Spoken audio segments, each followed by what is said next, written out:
En este programa ponemos en el centro la historia del cine y como en la historia universal, esta se conforma de fenómenos, hechos y personas que, al igual que un minero, sacan oro de entre tanto imaginario colectivo. La transición del cine clásico de Hollywood al cine contemporáneo de Hollywood no podría ser entendida sin conocer las películas de la década de los 70, sus autores y sus ideas.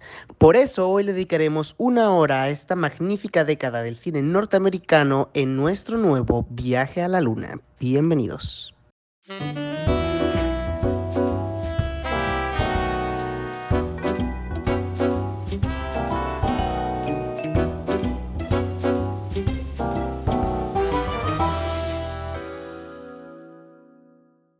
Hola amigos, bienvenidos a un nuevo episodio de Viaje a la Luna, episodio 7, episodio especial porque hoy tenemos un gran invitado en el estudio de Viaje a la Luna. Este es su podcast traído por ustedes por el grupo estudiantil de cine del Tecnológico de Monterrey, Filma.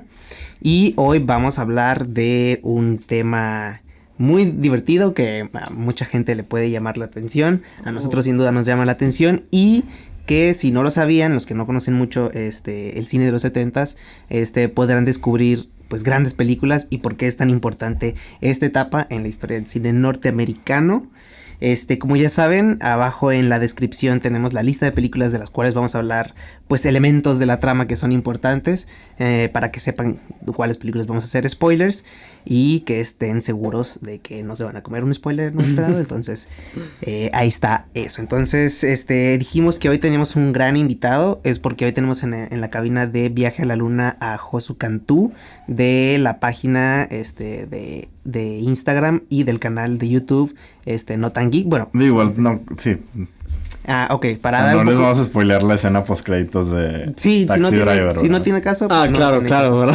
¿Tiene escena post créditos? No, es broma. No.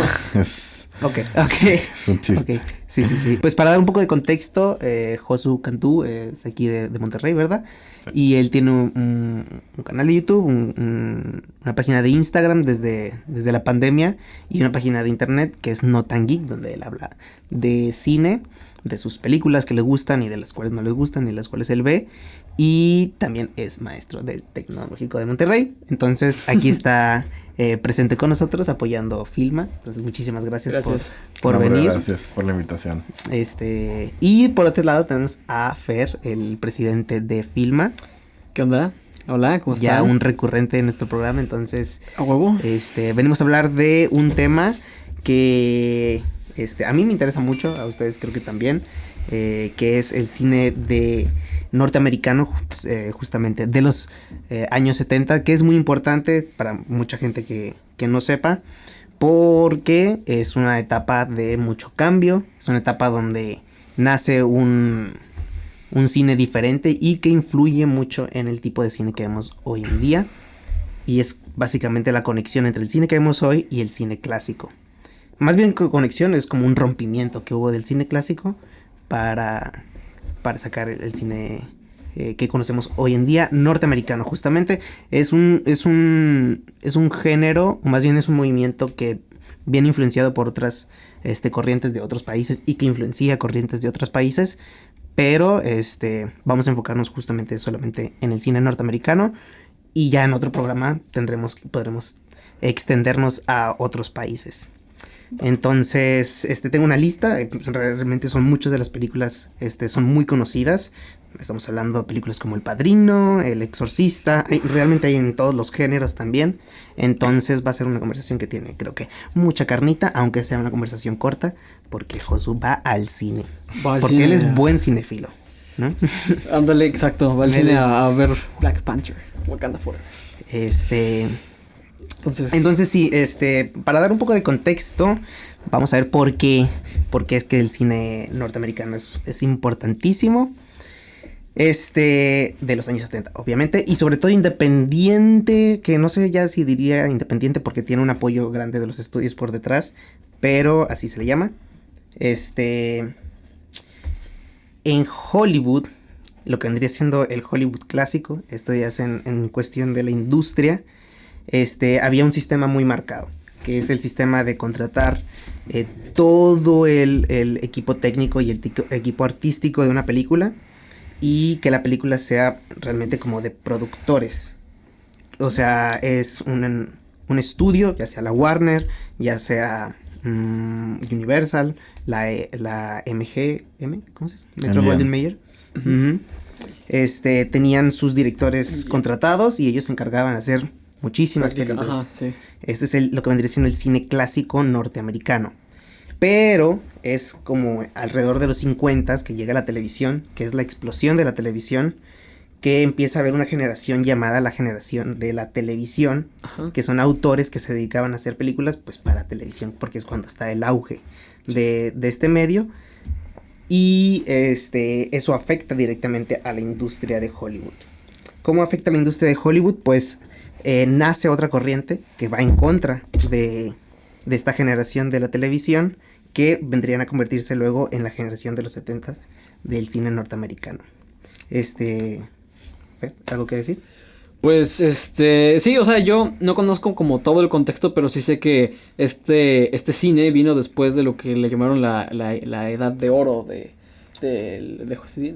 cine de Hollywood, y pues hubo bastantes como cambios dentro de esa generación que marcaron como el antes y después. Sé que estoy al tanto que, por ejemplo, mucho de lo que vamos a hablar ahorita viene después de lo que es el asesinato, por ejemplo, de Sharon Tate, ocasionado por la familia Manson, entre otras cosas que sí recuerdo que pasaron en los 70s, ya sea haber visto por películas o haber leído de ello, pero la verdad es que el cine de los 70s está bastante interesante y está, diría yo, muy diverso en cuanto a los géneros.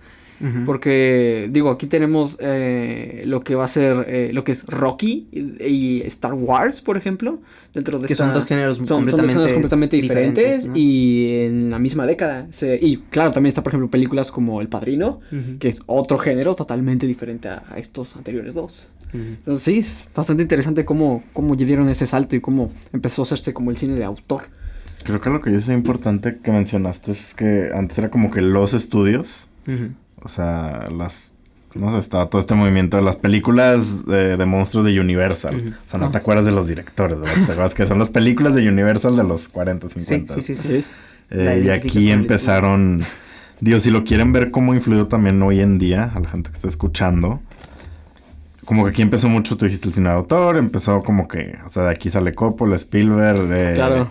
Scorsese también empezó en los 70s. Sí, con Taxi Driver. Spielberg ya mencioné. ¿Quién más? Ridley Scott. Pero como que ya eran ellos. Y eso todavía se derrama hoy en día en cómo el creador es el nombre de lo que estás viendo. Ajá. O sea, vamos a ver una película de PTA y vamos a ver una película de Denis Villeneuve, sí. Pero eso se traduce también a hoy en día lo que vemos en YouTube, lo que vemos en TikTok, ¿no? Como que, ajá, o sea, el creador es la cara y es el que hace, el que pone el nombre, el que tiene su nombre ahí enfrente luego y digo, creo que está interesante cómo ha influido hasta a la forma que vemos el contenido, ¿no? Ajá, sí. De dónde que se le da más nombre al verdadero creador de esto, ¿no?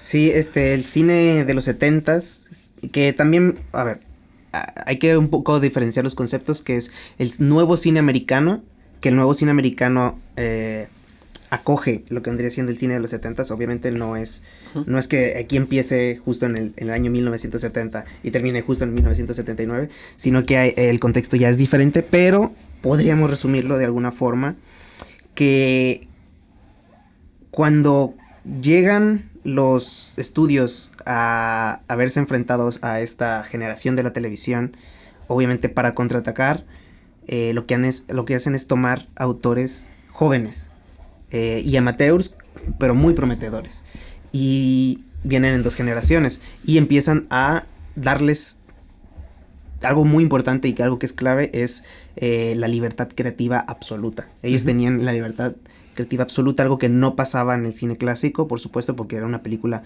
de producción. Muy pocos autores del clásico podían tener esa libertad, sí, de tener un corte final como ellos lo quisieran, como ellos lo pensaron, y ahí es cuando se empiezan a dar obras maestras que cambian por completo la forma en la que entendemos y el ritmo en el que vemos películas hoy en día, y como veían películas en 1970 y después de. películas que empiezan a hacer este cambio viene siendo un poco antes, películas como Bonnie and Clyde, creo que es de Arthur Penn, o películas como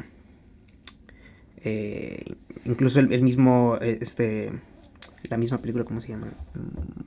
Bueno, empecemos con Bonnie and Clyde, que es creo que el 69 y está a punto de pasar los 70s. Y también vienen influenciados por el free cinema de Inglaterra, que viene un poco, son los mismos postulados, digamos, filosóficos que traen, que son los mismos que la Nouvelle Vague, que se dio una década antes, porque el cine norteamericano de 1970 es una combinación entre la Nouvelle Vague, el free cinema de Gran Bretaña, okay, y no sé, otros géneros clásicos, porque eso es mucho de lo que se dio en 1970, renovar los géneros.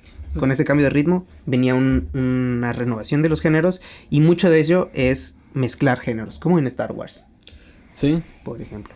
Sí, pues, fue la película de ciencia ficción de ese momento, o sea, fue como que algo que marcó ahí un antes y un después, por ejemplo, en todo el sci-fi. O sea, fue la película del espacio. Ahí no solo estamos hablando de que también se usó como la narrativa del viaje del héroe, sino también estamos hablando de que hubo toda una generación que o sea, verdaderamente conoció lo que es el inicio de lo que ahora es el fanatismo de esta que ahora es una franquicia, que en ese momento pues tengo entendido que nada más se planeaba que fuera solo una, Star Wars, y pues dio como el break que a toda una generación de adolescentes fue a quienes les llamó. No toda varias generaciones, pero en ese momento, la época. En ese momento fue como el boom, o sea, la gente pues es lo que siento que habíamos hablado, por ejemplo, en el episodio de los blockbusters, de la parte como de comercial. O sea, pues las figuras de acción, habíamos hablado que a partir de Tiburón, ¿no? A partir de llegó también todo es una película que también es una película de los 70s. Sí. Hay si quieren ver más de eso, no sé si han visto una serie que se llama The Toys That Made Us. Sí. En Netflix. No la he visto. Sí, es en Netflix. La topo, pero no. Hay una que, habla de Lego, de Barbie, así, y hay un capítulo específicamente para, no es como una marca, sino los juguetes de Star Wars. Ajá. Y te hablan de cómo, o sea, eso fue parte de ese boom, como comercial que tuvo Star Wars en su tiempo. Sí. Lo que es que sí estaba planeado para hacer una... No sé bien la historia de eso, ahí algún super fan de Star Wars nos corregirá, pero si ves Star Wars episodio 4 ahorita, termina y dices, aquí puede acabar la historia perfectamente. De hecho, también no se planeaba que Darth Vader fuera el papá de Luke, hasta que después se replantearon de que no, pues esto puede dar para un poquito más. Sí. Entonces, pues es que ahí es cuando empezó la moda de empezar a hacer sagas, o sea, de empezar a hacer sagas. No era antes común sacar 2, terceras partes, cuartas partes. Ándale, y de hecho, por ejemplo, el I Am Your Father se considera un plot twist porque sí, uno de los cabrones que ha habido en la historia del cine. Pese a que, por ejemplo, muchos que no saben como el contexto de Star Wars y que piensan de que o sea, es algo que ya se sabía desde el inicio, pues realmente no, o sea, incluso me acuerdo que por ejemplo Mark Hamill, según yo, no sé si fue Harrison Ford o Mark Hamill quienes, creo que fue Mark, que dijeron en una entrevista de que lo que pasa es que Harrison Ford me dijo, yo ya sé el final, yo ya me sé como el pequeño plot twist, y Harrison Ford spoileó a Mark Hamill antes de grabar. Y sí, ¿no? Pero supongo que tendrán buena amistad. No, claro, no. Pues los tres eran como. Pues Harrison Ford también. No sé. Harrison Ford no le gusta Star Wars. Yo lo veo un poco ermitaño. Sí. De hecho, él también, por ejemplo, Harrison en una entrevista sí dijo, yo le pedía a George Lucas que me matara en la primera. Eso sí. No, en la 6. ¿En la 6? En la 6, Ok. sí. Quería morir. Sí, que ya no le gustaba. De hecho, por eso ya en la 7 dijo que ahora sí, o sea, ya... Sí, ya mátame. Sí. Regresó una última vez, pero... Sí, que de hecho regresó en como un cameo pequeño. Regresó en la 9 en la de... Force Ghost. Ajá, como un Force Ghost. Pero fue como, fue como un... lo hago por Carrie Fisher. O sea... Ah, ok. Eso, porque la idea era que fuera ella, el Force Host. Ah, entonces ya. dijo, pues falleció, no se va a poder, entonces lo hago por ella. Sí, que la verdad, por ejemplo, a mí sí me quedó la espinita de no verlos a los tres juntos en pantalla en las últimas. Sí. Eso sí me dolió. Pues, pero sí, o sea, Star Wars sí fue como un cambio radical en lo que es la ciencia ficción ahora. Pero ahorita mencionaste ahí de mezclar géneros y creo que es un tema ahí muy importante. Sí. Porque George Lucas, o sea, digo, creo que también la tenías en la lista, American Graffiti. Sí, está en la lista. Creo que ese es como el abuelito de las Coming of Age modernas. Al menos creo yo eso. De las Coming of Age y de los Hangout Movies, ¿no? Sí, ándale. Ese es como el abuelito de todas y... Como quiera se ven, digo, las ves y dices... Star Wars y American Graffiti. No manches que las dirigió el mismo sujeto. Sí, de qué está pasando aquí. Sí. Pero pues al final Star Wars tiene sus cosas de un coming of age. O sea, la historia de Luke tiene su lado coming of age que también dices como que, ok, tiene algo de sentido que George Lucas venga de ahí. De esto ahora a traducirlo acá, ¿verdad? Entonces, ahí es donde también creo que encuentras como cierta combinación de géneros. Que sí, es muy importante a partir de aquí, ¿no? Pues es que imagínate, o sea, un grupo de... Porque esta es generación de autores que, por cierto, vinieron como en olas. Primero llegó la primera generación, que vendrían siendo, pues desde Dennis Hopper, Peter Bogdanovich, que fue el de The Last Picture Show, que también fue muy importante para estos cambios. Okay. Y de ahí viene ya Martin Scorsese, Michael Cimino, Ridley Scott, Brian De Palma, Robert Zemeckis. Y después viene ya una segunda. Estos fueron la primera generación de estudiantes de cine que se volvieron directores. O sea, antes los directores clásicos no aprendían cine en una universidad. Ellos trabajaban y aprendían a partir de ahí. Esta fue la primera generación y de ahí son ellos los que fueron apoyados por los estudios para hacer las películas que ellos quisieran. ¿Y que hacen ellos? Experimentar con géneros, lo cual está pues bastante bien. Y salen obras increíbles, obras maestras que ya después se vendrían abajo en cuestión de unos 10 años, porque era algo que obviamente no se podía sostener. Pero lo que sí es que cambió el ritmo de consumo de los espectadores norteamericanos y de todo el mundo prácticamente. Entonces podemos a lo mejor empezar a hablar de las películas. Creo que también es importante mencionar en general, antes de hablar de una película específico, es... o sea, yo venía pensando cuando venía para acá manejando, cómo hoy en día hay mucha queja de, ya todo se politiza y todo... La política en el cine hoy en día es como que si te pones a ver las películas de los 70s, sí, estaba todavía más, o sea, la política estadounidense y que venía de la guerra, estaba durante la guerra de Vietnam y el movimiento de los del Civil Rights Movement con Martin Luther King y así, todo eso se ve muy cañón en la pantalla, o sea, y creo que eso también influyó mucho, digo, desde metafóricamente hasta verlo en Apocalypse Now con pues, tal cual, ¿no? Es una película sobre la guerra de Vietnam o All the President's Men es una película sobre un suceso político en los 70s, entonces como que también... Taxi Driver. Sí, o sea, todo tiene tintes políticos muy marcados, como que hay con temáticas de poder y de quién tiene el poder y quién lo controla y que me dio risa como que pensar eso, ¿no? O sea, la gente hoy en día se queja, vete a ver el cine de esos años. Es como lo que habíamos comentado, que realmente el cine de lo que pasó en los 70s lo podemos ver como un espejo de lo que va a pasar ahorita, porque hay un punto donde también habíamos hablado de que en los blockbusters, en el episodio de blockbusters, que hay bastantes franquicias y bastantes como remakes, secuelas, precuelas, etcétera, y luego sí llegamos a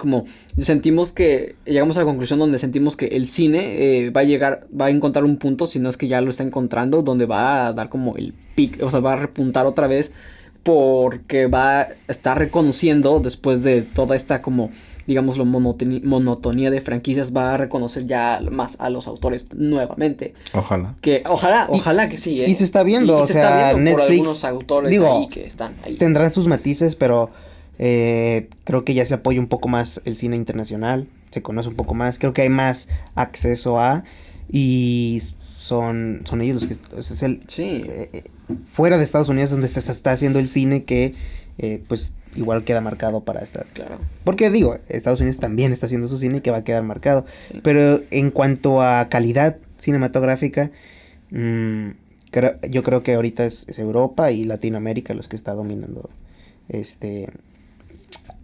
cine de autor, básicamente. Pero algo iba a decir, a ver si no se me olvida. Sí, que pues lo que mismo que decías sobre la politización, creo que viene mucho los 70s, más bien los 60s, y el reflejo que tiene en el cine en los 70s es uno de los cambios más drásticos que hay en la mentalidad de los jóvenes en todo el siglo XX, incluso todo el siglo, bueno, no sé si en el siglo XXI, pero en todo el siglo XX sí. Y desde el inicio del cine no había habido una revolución tan grande. Por todo lo que hemos mencionado, por muchas más cosas, empiezan a salir películas que ya que son parte del imaginario colectivo mundial, y además que en el cine clásico lo que pasaba es que había un código de censura que se rompe ya para el cine independiente, y es que las nuevas mentalidades, estos nuevos cambios generacionales se pueden expresar en todas estas películas, y sí se nota un cambio. No es la misma violencia que vemos en el Scarface clásico de creo que es de Robert Howard Hawks, que el Scarface que vemos ya en los 80s de Brian De Palma. Pudiendo comparar las dos películas cinematográficamente, pero en cuestión de violencia y en cuestión de censura y eso, creo que no hay comparación. Un ejemplo, el ejemplo más grande de este tipo de cine que estamos hablando es una película que se le fue dada a un jovencísimo estudiante de cine con muchísimo potencial en un acto arriesgadísimo de una productora, no me acuerdo qué productora es, creo que El Padrino la produjo MGM. Sí. Y toman a Francis Ford Coppola, un estudiante, para dirigir una mega obra sobre gángsters con la libertad artística absoluta de hacer lo que quisiera. Sí hubo pedos, ¿eh? Sí hubo bastantes pedos. Pero al final sí salió la película que Coppola le hubiera gustado llevar a la pantalla. Ajá. Y te crea la que... Con la mafia ahí detrás de este güey, pero o sea, sí. Te crea una película que no tiene precedentes y no tiene sucesores tampoco. No. Es una película que está ahí en la historia del cine y que pues es intocable. Sí. O sea, no es intocable en el sentido que puedes hablar de ella, es intocable en el sentido que no es reconocido el valor que tiene. Sí, objetivamente no puedes, o sea, te guste o no, tiene el mérito que merece, ahí está. Que es El Padrino.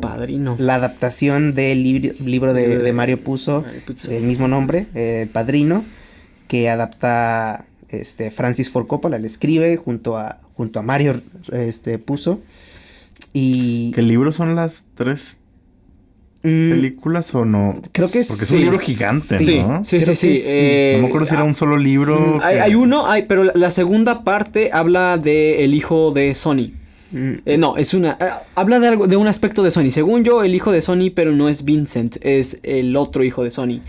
Pero es solo un libro, tengo entendido. El Padrino es un libro. Sí, y la 3...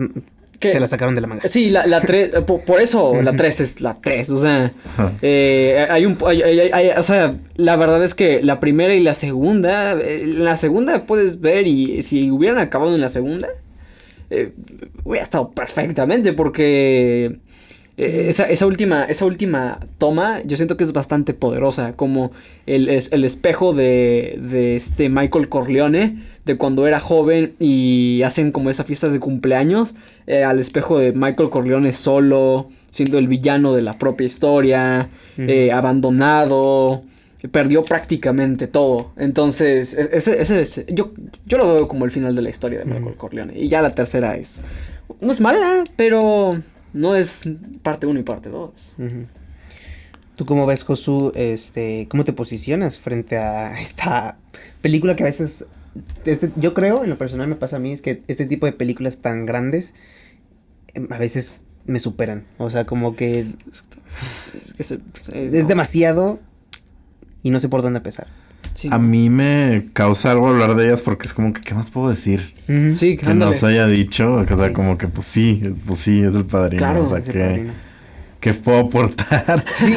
Lo único que puedo aportar es mi opinión controversial de que en los Oscars Marlon Brando fue nominado para Mejor actor y Al Pacino actor de reparto. Ok.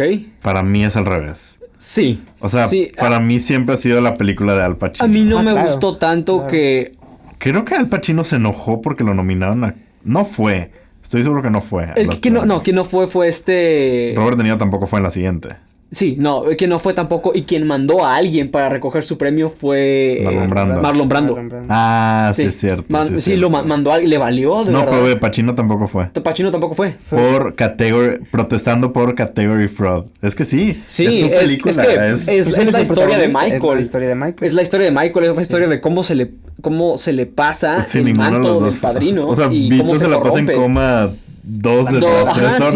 Sí, dos tercios de los actos, ¿no? Pero Sí. lo que sí no le va a negar nadie, que tienen toda la razón, pero que es una de las mejores interpretaciones que Ah, hacen. no, Sí, yo no estoy, no. Y eso ahí sí que, no. y eso Sí, que sí, el sí. señor era flojo porque el script estaba en el pecho del personaje de Tom mientras daba el monólogo inicial. El script estaba pegado literalmente en el pecho de Tom mientras él lo estaba diciendo. Claro, la Cuando interpretación falta está el genial. prompter, güey. Pero no, o sea, la interpretación, este señor, sí, era todo un personaje también. No, pero sí, o sea, eso no se niega, nada Sí, más no. es... Sí. O sea, para mí las dos son las películas de Michael. Sí, y Al exacto, Pacino. exacto. Y incluso esa también tiene como sus lados coming of age, de un Ajá. joven Un joven agarrando el negocio familiar. Que en un principio él no quería.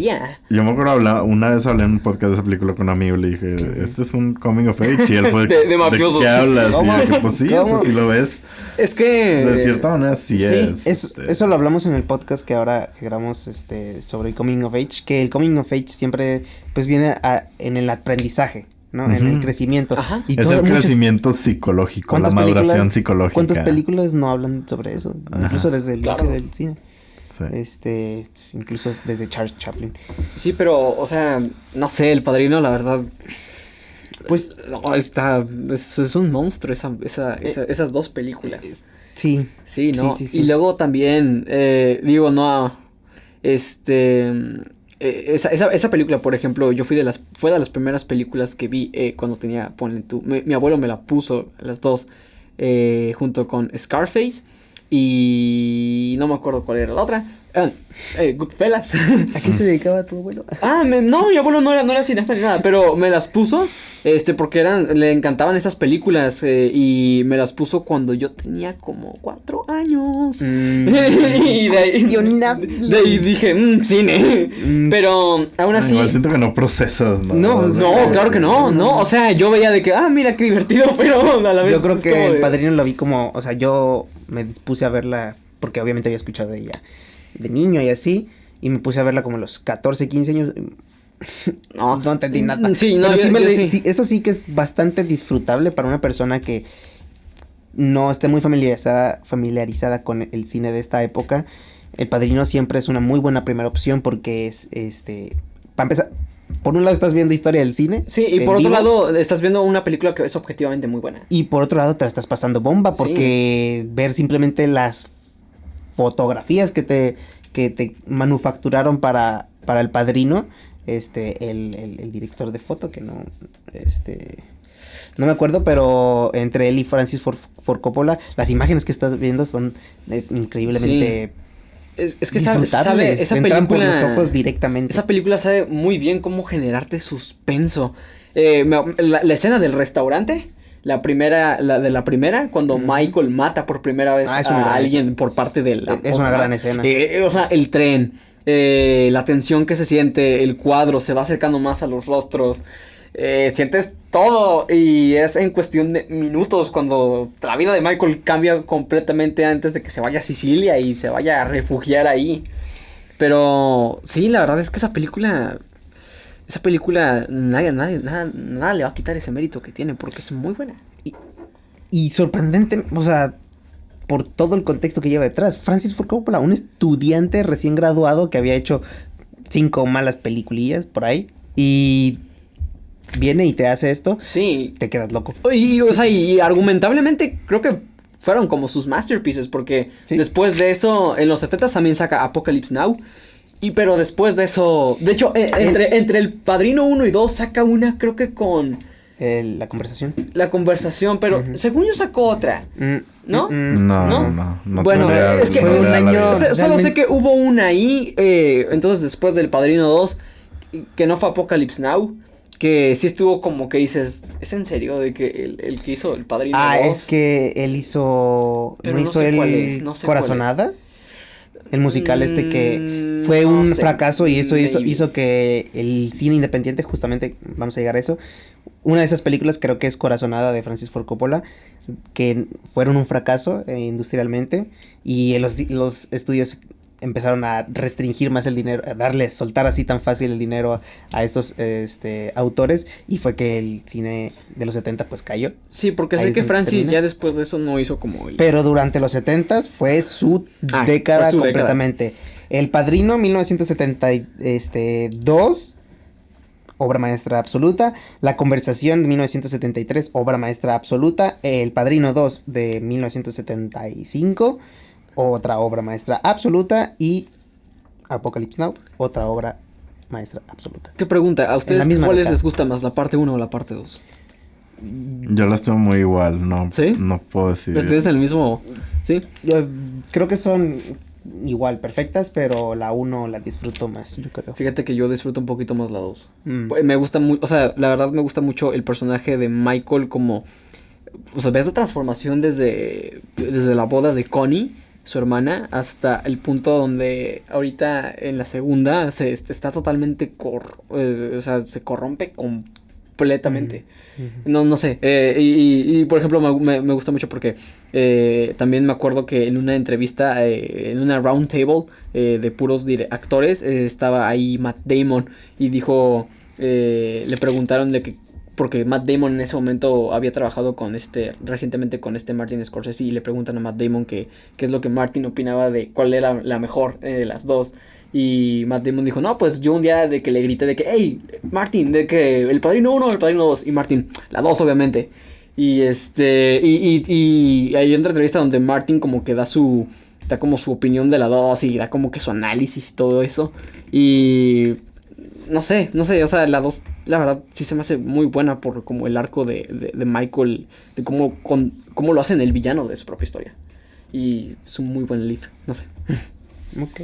Ok. ¿Tú has visto Apocalypse Now? Sí.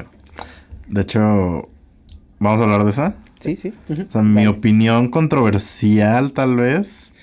No digo que sea mejor que El Padrino. ¿Lo podemos pensar? Que sea mejor que El Padrino, pero visualmente, la cinematografía me gusta mucho más. Está muy bella esa película. Sí. Creo que está mejor dirigida a las dos del Padrino, sí. Pero no sé qué pasó con Coppola en esa, que se volvió loco, que visualmente... Sí, que perdió los estribos ese güey, ¿no? Pues no sé, tal vez era también retratar eso, ¿no? Que es una película de gente perdiendo la cabeza durante la guerra. Algunos dicen que es una película antiguerra. Él dice que no sé. Porque también es una película muy... te deja para interpretación, ¿no? O sea, no... Sí. No es como que cierra todos sus hilos y te los da así como que así. De esto es. Pero sí, o sea, creo que visualmente me gusta más. Y creo que es más accesible que... O sea, la podría recomendar más fácil que El Padrino a personas que tal vez no son muy clavadas en cine, ¿sabes? Es pesada, obviamente, pero pues al final es una película de guerra, ¿no? O sea, claro. Como que más dinámica, más movimiento. Sí. Entonces, igual podría ser más fácil recomendarla a alguien que no ha visto nada de Coppola. Ok. Porque, pues, digo, yo conozco gente que ve El Padrino y la detesta, y entendible, o sea, porque pues es para gustos colores. Sí, no, es más, o sea, más alguien diría que es lenta, sí, más... tiene el pacing, o sea, sí. Tienes que ser como paciente, Porque sí es mucho que te quieren contar, pero pues sí, y se toma su para tiempo. Los ritmos de consumo de los cuales estamos acostumbrados hoy en día, que obviamente son muy diferentes a sí, que antes, o sea, por ejemplo, o sea, había películas que se iban lento, que ahorita puedes ver y si le quieres mostrar a alguien que no ha como visto esa película, sí se le puede hacer como pesadísima. Sí. Es eso, o sea, mostrar El Padrino a alguien hoy en día, digo, está... Si toma como esa oportunidad de vamos a darle chance, sabemos que le puede llegar a gustar mucho, pero sí te demanda atención y tiempo. Y Apocalypse Now tiene eso, es más dinámica, y más fácil, por eso pienso yo que la gente que le quiere acción toda la película, pues, no es que Apocalypse Now sea eso, porque también está medio... No experimental, pero sí tiene sus momentos. Tiene así como sus cosillas, ¿no? Pero pues es parte del reflejo, extrema, ¿no? Es una película extrema. Sí, es fuerte, eso sí, es fuerte, es difícil, pero sí creo que es más accesible y a mí me encanta visualmente, se me hace a lo mejor hermosa. Del trabajo visual, que fue muy bien trabajado, es porque para empezar, bueno, para finales de esta década, que esta es la última que saca en la década, Francis Ford Coppola ya era reconocido mundialmente, ya tenía, digamos que era de esos directores que ya podían dirigir lo que quisieran y iba a funcionar y se lo concederían hasta que estrenó Corazonada, y por eso tenía demasiado presupuesto como para hacer una película como Apocalypse Now, que es toda una épica bélica, claro, con unos planos así enormes del helicóptero. El así, soundtrack de Rise of the Pack. Unos planos en gran plano general bellísimos. Y además ya tenía la experiencia de haber dirigido El Padrino 1, El Padrino 2 y La Conversación. ¿No? ¿Qué más está en la lista? Pues Coppola era un gran amigo, como venían en la misma universidad, pues de directores como George Lucas, de Steven Spielberg y... obviamente ya no ocupan presentación. Cada quien toma como sus géneros.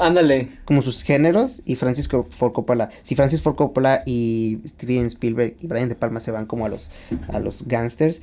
Obviamente Steven Spielberg y George Lucas eran más de los blockbusters era más como fantasía, ¿no? De la fantasía, del sci-fi.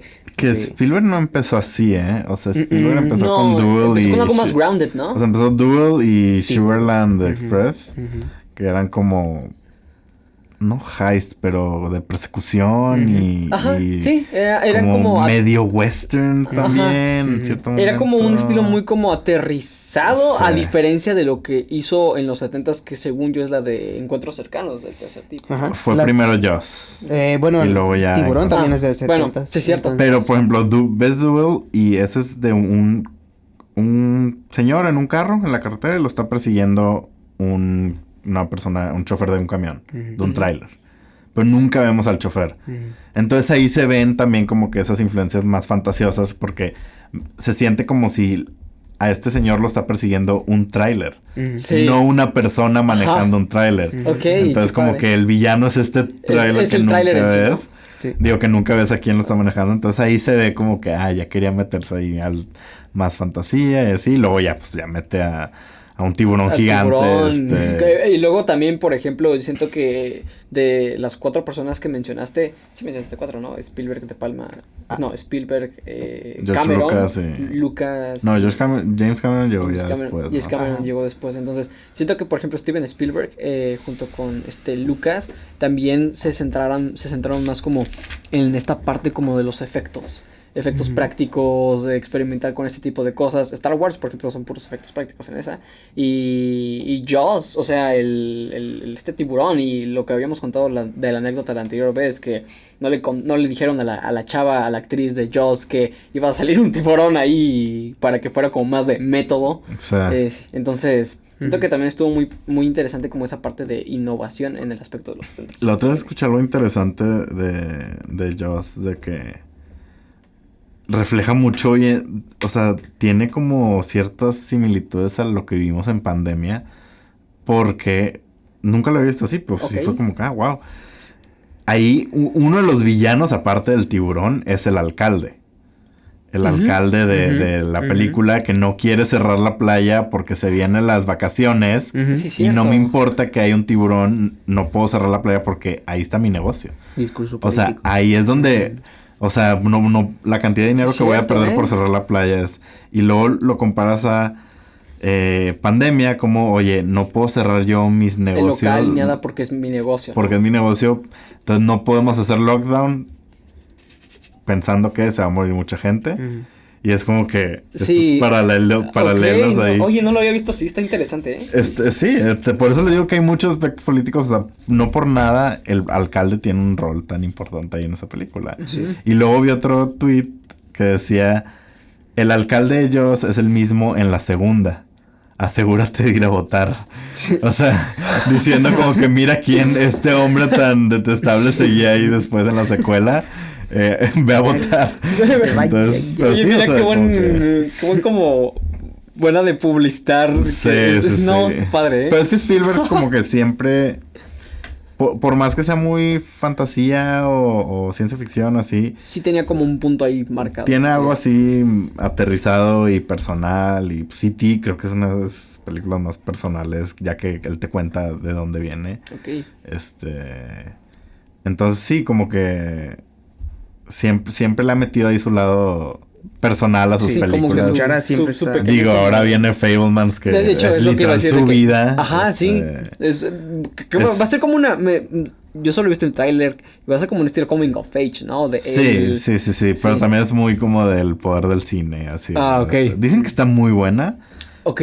Digo, últimamente, como que está mucho de moda eso, ¿no? Los directores está muy buena. No, sino que los directores hagan películas. Ya acaba de salir Bardo. Y pues Cuarón sacó Roma. La que te dije que vi Armageddon Time es de la vida de James Gray. Kenneth Branagh hizo Belfast. Oye, sí, está como muy resonado eso. Entonces ya le toca Sorrentino hizo La Forma de Dios. Ya le toca a Spielberg hacer su Lo cual sí está padre como ver este lado de cómo se retratan los directores, porque digo, Spielberg, o sea, sí es como bastante interesante ver cómo llegó a pero creo que va a ser interesante si les interesa esta década de cine, ver esa para ver cómo fue que él empezó en esa década, ¿no? A lo mejor ahora que como que hay preguntas de que si hay algo que decir en el cine, como que estos autores que viven ahora de la nostalgia, que ya están grandes y que tienen ya todavía las capacidades de seguir haciendo cine en plataformas como Netflix y así, se ponen a rememorar su infancia y hacen películas su proceso, sobre eso. Su historia, ¿no? es eso como, yo siento que es como el querer contar como su historia, de cómo llegaron a... A lo mejor. Sí. Luego está Ñarrito que quiere bueno. Sí. No vamos a hablar de Bardo. No he visto Bardo, no he visto Bardo. Y yo salgo y sales en esa, güey. Sales ahí. Sale un extra. Sí, fui extra en Bardo. Y sí, bueno, entonces ya que estamos, es que ya creo que abordamos muchos de los temas, pero creo que sí un tema importante es el tema del ritmo, que sí que cambia, y siguió cambiando, o sea, se fue acelerando. Más adelante vemos que llega la MTV, y ahí es cuando ya todo se va al caño, porque es cuando empiezan no al caño, la verdad es que siguen saliendo muy buenas películas. Hay películas que con un ritmo acelerado muy, muy, muy importantes, y se nota aquí, por ejemplo, películas como Superman, vemos la diferencia de la primera Superman y vemos la diferencia de la nueva Superman. ¿De la nueva Superman te refieres a cuál? ¿A la actual? ¿A la actual o a la de 2006 no me acuerdo quién la dirigió, pero en la que sale... Según yo fue Bryan Singer, ¿no? Bryan Singer, sí. Sí, Superman regresa. Returns. Que es la 5 o la 6. Sí, ándale. Y aparte tenemos como el take más como... no quiero decir oscuro, pero estilo, o sea, es Zack Snyder. Es Zack Snyder haciendo como su take. Y que, o sea, me gusta realmente, pero siento que esta Superman, la de los 70s, es más como esperanzadora. O sea, siento que sí quiere retratar al personaje que Superman, pues, es dentro como de lo que se le conocía en un inicio, porque pues fue el primer como superhéroe. Es muy comiquera porque, bueno, al final de estas que estamos hablando, Superman podría ser la más... ¿cómo se llama? La más clásica. Okay. La más... siendo moderna, pero como que la que tiene una estructura más clásica y la que tiene unas... un discurso más parecido al del cine clásico, como conformista. Que el cine americano siempre ha sido conformista, pero sí contrasta a Superman al ver El Padrino. Sí, a todos los demás siento que esta es más como colorful, ¿no? Ajá, Tiburón, sí. Pero es algo que es interesante es que es el primer, como uno de los primeros vistazos de lo que vendría siendo luego el cine de superhéroes. El cine de superhéroes. Entonces, como la primera piedra, no una de las primeras piedras, porque también estaban otras series en la televisión, justamente. La de Batman, por ejemplo. Por ejemplo. Los 60s. Y Superman, que sí fue una revolución. Los efectos especiales en su momento fueron importantes, porque es cuando acababan de salir estas películas con CGI, con CGI y se podían ya hacer películas como Superman, Star Wars, Apocalypse Now, Alien, por ejemplo. Y entonces tiene mucho... Entonces, para recapitular un poco de lo que llevamos hasta ahorita, entonces, ¿de dónde sale el cine de los 70s?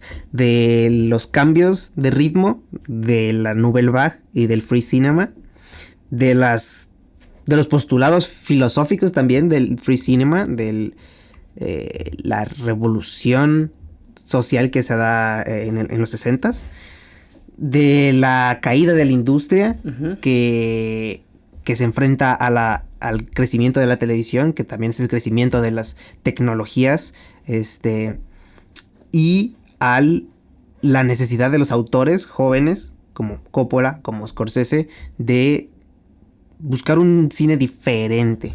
Sí, siento que también algo muy padre es lo que ya habíamos dicho, de que estos autores son bastante son bastante reconocidos porque cada quien tenía su estilo.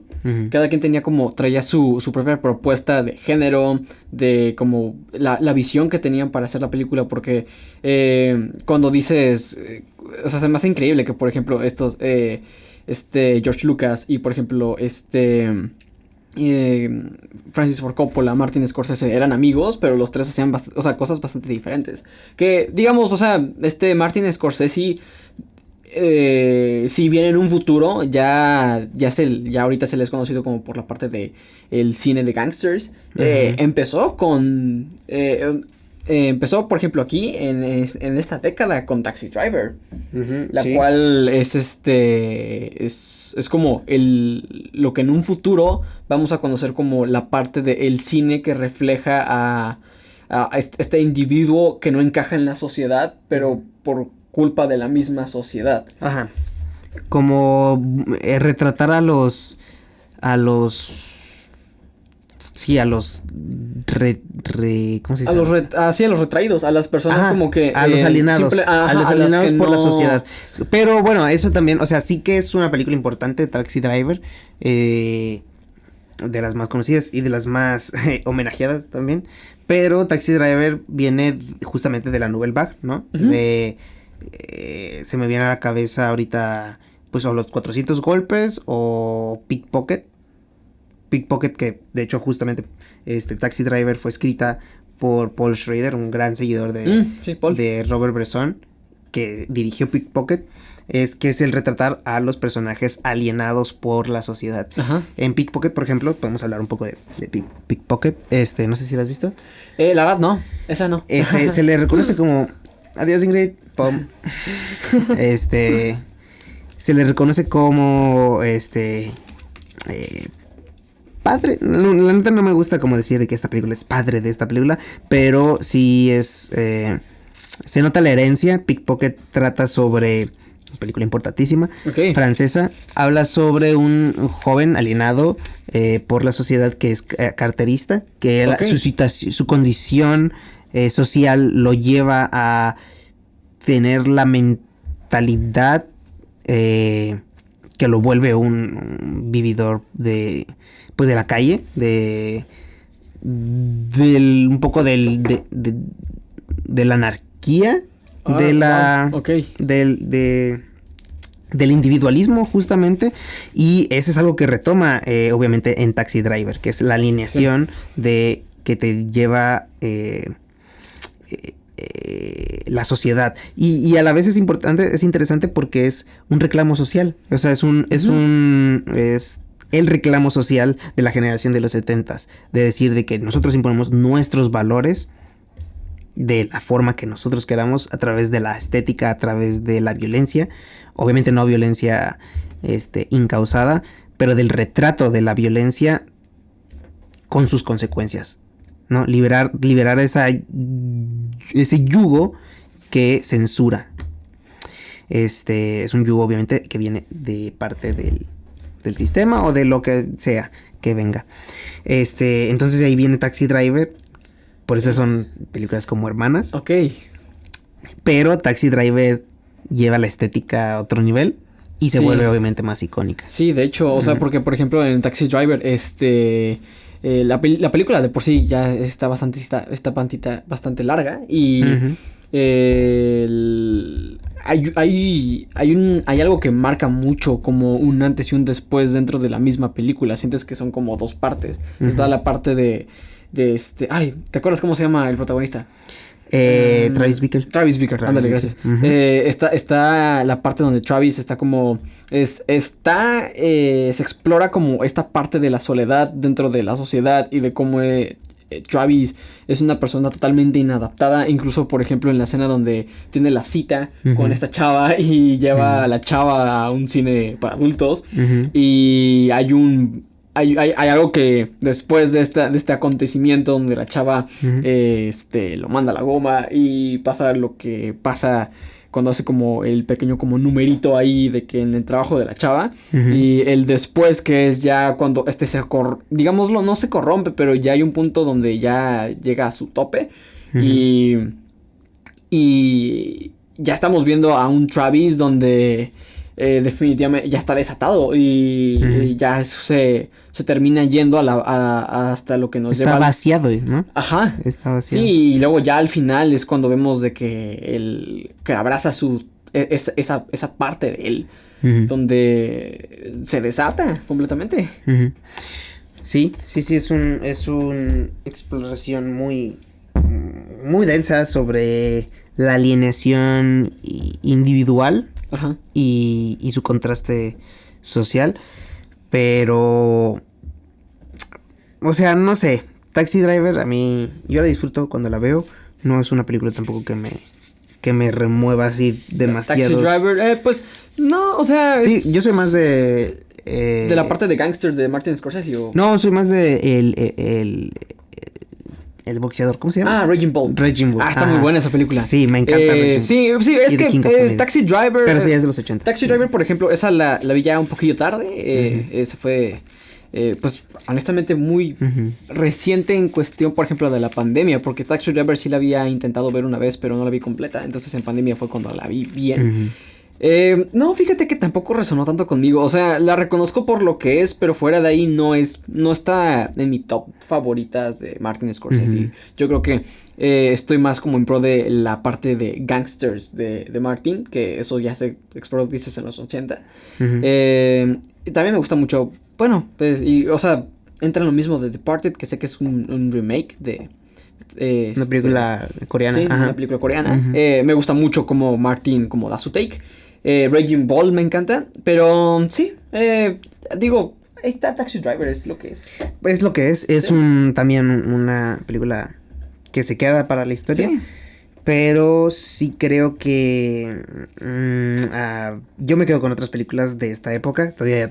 Es que yo veo aquí las listas de películas que tenemos y digo, bestia, qué... Sí, no, es que... Qué variedad. Sí, también vi la lista, porque por ejemplo sé que ahí está Rocky, y Rocky es otro tema donde sé que fue primero Rocky antes que Raging Bull, ¿verdad? Porque Raging Bull fue del mismo... No, fue antes.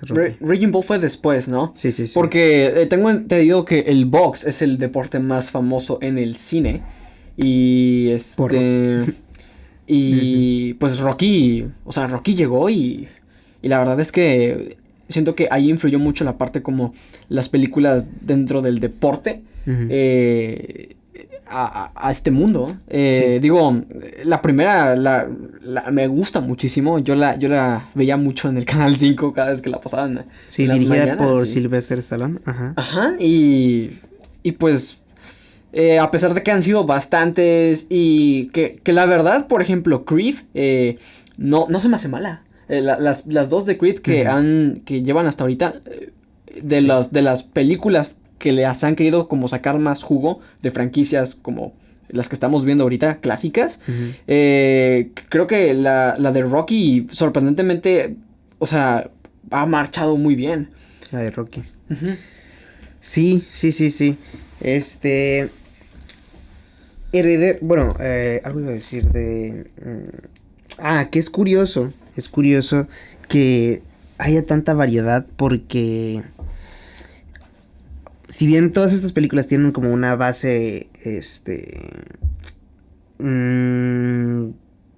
intelectual similar, o de pensamiento similar, al final es muy padre, sobre todo porque ellos iban juntos, se conocen, eran amigos, ¿sí? y crecieron juntos y supongo que tuvieron este descubrimiento del cine juntos también. Es muy interesante que hayan salido tan diferentes el uno del otro. O sea... El Padrino, lo pones al lado de Rocky, lo pones al lado de Tiburón y lo pones al lado de Superman y Taxi Driver. Sí, dices, pero siento que eso fue lo más bonito de todo. Sí, al final de cuentas, por eso es tan rico este cine. Ajá, al final de cuentas cada quien tuvo su estilo y cada quien aportó lo que ahora en día pues son bastantes reinterpretaciones de los que ellos hicieron y sí, o sea, todas están como dentro de lo que es lo clásico. Y en conjunto todas influencian, pues ya que serán 50, ¿cuánto tiempo ha pasado? Como 50 años, ¿no? Después, sí, no, porque ahorita siguen saliendo películas. Ahorita ves reiteraciones de las películas, por Drive, ejemplo, exacto, Drive te iba a decir exactamente de Taxi Driver, o sea, el Joker, sí, por ejemplo, ya está ahí como tropes de este tipo de personajes que en ese momento era algo totalmente nuevo, que ahora por ejemplo, una que siento que es un poquito más como arraigada a Taxi Driver es Nightcrawler. No sé si la has visto. Sí. Siento que también va muy, o sea, es dentro de esa categoría, ahí está. Pero sí, o sea, a final de cuentas es un género o es una década donde los géneros explotaron, como por ejemplo el terror no se queda atrás. Está John Carpenter con Halloween y no me acuerdo quién dirigió La Masacre de Texas, Tobe Hooper. Y no manches, o sea, esos lo que es el slasher y lo que es se crean el trope, por ejemplo, dentro de Halloween de Final Girl. Son cosas que hoy en día puedes ver bastante seguido en las películas, pero hicieron muy buen trabajo Hopper tanto como Carpenter con sus películas de terror. Sí, justamente, o sea, el terror sirve muy bien para poner como metonimia o como Synecdoche de lo que pasaba, lo que significó el cambio del cine de los años 70. Por ejemplo, en el cine clásico, ¿qué películas tenemos? Tenemos Frankenstein, tenemos Drácula, estos monstruos, ¿no? Que son completamente visibles y que están ahí, que completamente fantasiosos y reales, ¿no? Claro. Irreales. Pero viene después Psicosis. Viene este cambio generacional de los años 60, viene la explosión de los géneros, la experimentación con los géneros, y tenemos películas, no sé, El Exorcista de William Friedkin, claro, en 1973, que es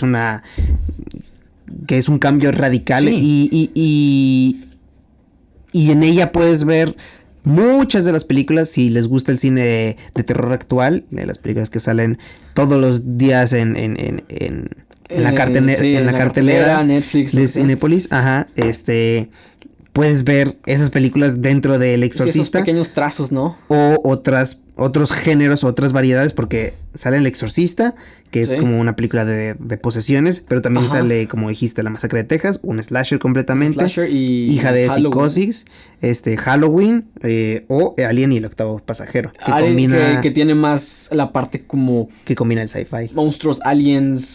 Sí, sí, es eso. Sí, y un ejemplo directo de cómo hoy en día estamos rememorando esos tiempos, los que antes rememoraban, es X o cualquier otra slasher actual. De Texas Chain Massacre. X, ajá. Por ejemplo, fíjate que Alien, siento que una reiteración de Alien hoy en día no la siento realmente tan marcada. No, pues ahí intentaron hacer, por ejemplo, no sé si viste la de Life. Prometheus. Bueno, la de Prometheus, que también es una que es como precuela. La precuela, la de Life. Sí, la vi. Fíjate que la de Life no me disgustó, pero la de Cloverfield Paradox. Bueno, Cloverfield. La 3. Siento que sí, la 3. Por ejemplo, Cloverfield, tantito como un pequeño desvío, pues siento que ahí es más como que entra en la parte como del POV. Pero sí, o sea, siento que Alien, no sé, como que, por ejemplo, A Quiet Place, argumentablemente se puede decir que, o sea, los monstruos son unos aliens, pero no se ha hecho, siento que no se ha hecho una reiteración así como tan marcada como por ejemplo, digamos, XCOM de Texas Chainsaw Massacre. Sí, bueno, es más como un homenaje. Ajá, es más, ándale, es más un homenaje. Como un homenaje, sí. Incluso podremos meter ahí hasta Encuentros Cercanos del Tercer Tipo, aunque ese es más sci-fi, sí, ándale, aventura. Es más aventura, fantasía. Y bueno, Tiburón también es de terror, de hecho. Sí, Tiburón es de terror. Y como habíamos dicho, como que el terror viene por parte de lo que no ves. Ajá. Entonces, siento que... De lo desconocido. Exacto. Siento que el terror aquí juega un papel muy importante porque es algo más como grounded. Es un poquito más aterrizado lo que tú dices de los monstruos como clásicos como Drácula, Frankenstein, el hombre lobo. Que siento que aquí sí juegan muy bien con eso porque hay bastante variedad de todo. Sí.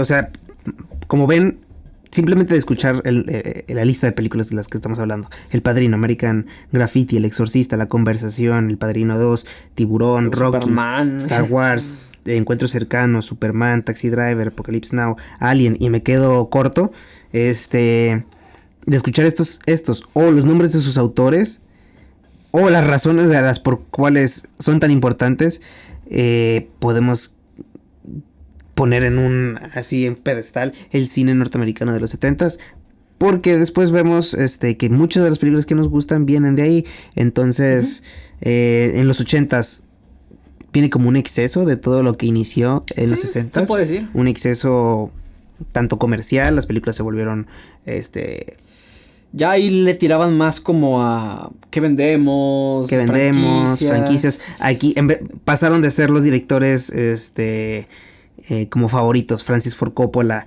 y Martin Scorsese, para ser Sylvester Stallone, por ejemplo.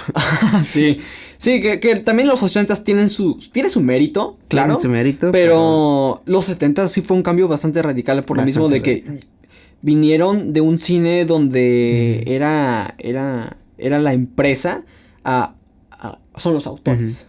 Entonces, y de ahí se fue. Lo que yo veo es que de ahí, o sea, que todo inicia en los 70s y ahí todo se ha ido volviendo más y más extremo, porque en los 90s todo se vuelve más punk. Sí, sí, es cierto. Llega la MTV, cambia el ritmo, se vuelve todo mucho más rápido.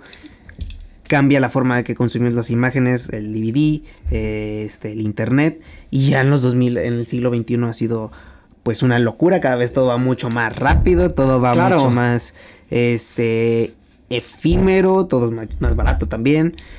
Más comercial, digámoslo así, ¿no? Y estamos como regresando a esta parte donde los estudios son la cabeza. Porque, por ejemplo, ahorita ya... o sea, es como lo que estábamos platicando con Josu de que... antes del podcast, de que...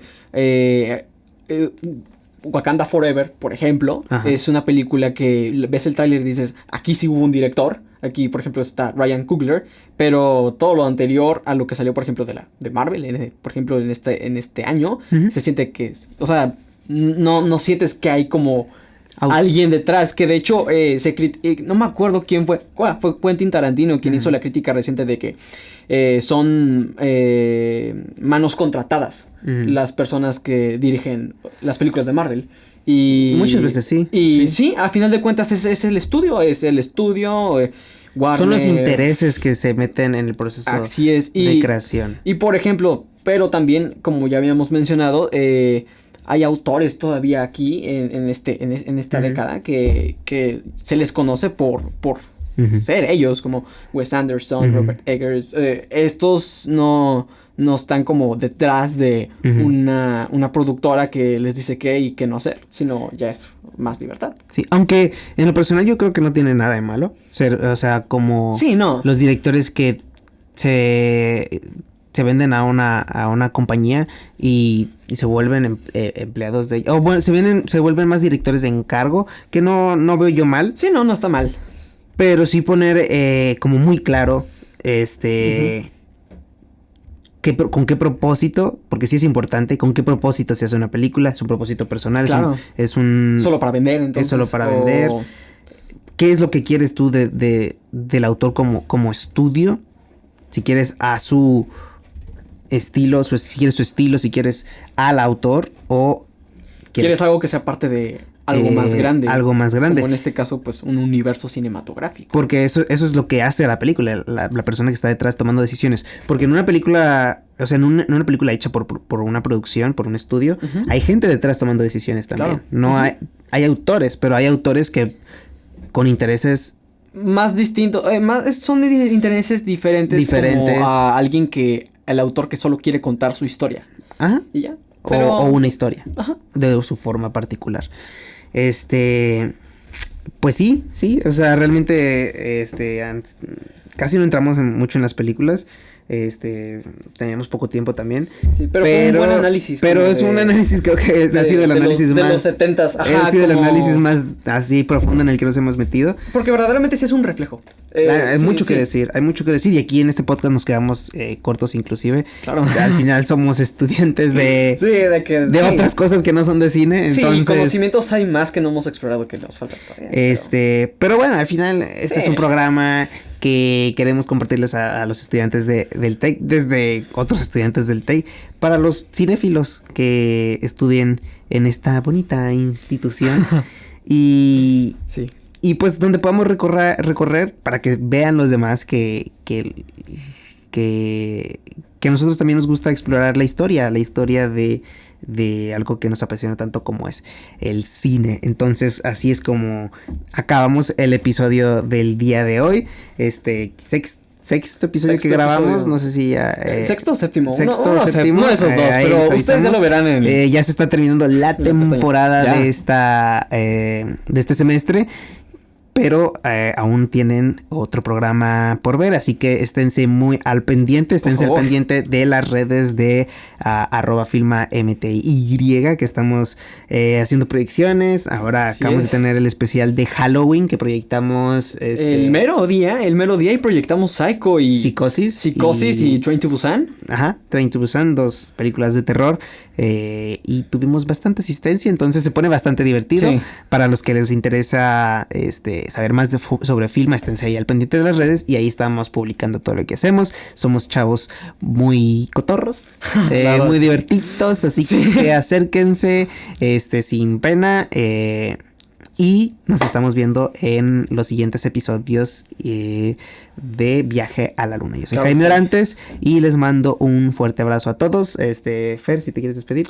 Claro, muchas gracias por escucharnos. Ya saben dónde encontrarnos y aquí Fernando Barroso les dice muchas gracias y adiós. Muchas gracias a Josu, que ya no se pudo despedir porque fue a ver Black Panther, Wakanda Forever. Y ahí síganlo en sus redes. Aquí les estamos diciendo, a ver un momento. @notangeek. ¿No? Yo es Internet también. Ahí lo encuentran y la diferencia de nosotros está certificado, entonces van a poder ver quién es él. En YouTube también lo pueden encontrar. La verdad es que su canal está interesante. Es bastante prolífero. Si quieren reseñas de películas, ahí es el lugar. Y con eso nos despedimos. Muchísimas gracias a todos. Gracias. Y nos vemos en el siguiente Viaje a la Luna. Adiós. Bye.